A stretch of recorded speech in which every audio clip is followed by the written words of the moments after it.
Love on Trent is a Real One film from 2021. This is directed by Nicholas Humphries. It's written by Joelle Sellner, and we have a cast including Jocelyn Panton as Ellie and Giles Panton as Colin.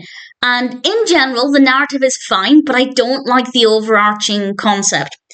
Allie is working for her friend. Her friend has a blog, but she wants to become a fashion designer.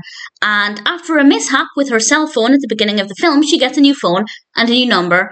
And the number just so happens to be the number of a fashion designer, or the old number belonged to a fashion designer. So she is now getting texts that are meant for the fashion designer, because apparently this person never updated anybody with their new number at all.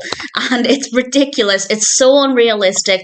Yes, with this kind of film, there are elements that are not realistic. There are things that are hard to believe, but they're usually small things. But this is just a little bit too much of a coincidence for my liking, that I really struggled to overlook that part of the narrative.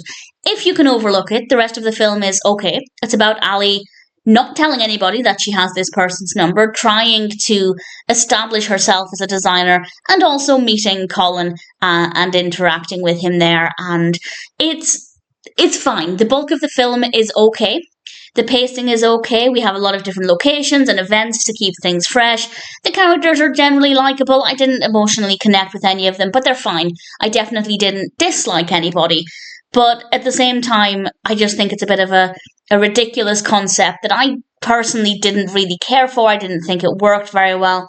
I didn't think it was thought through very well. So I didn't love it, but it wasn't the worst experience ever. Do I recommend it?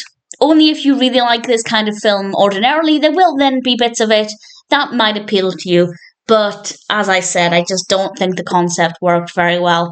But the bulk of the film is not too bad. Love on Trend isn't great. I don't think it was thought out well enough. But in general, the characters are fine. The story works well enough, I guess.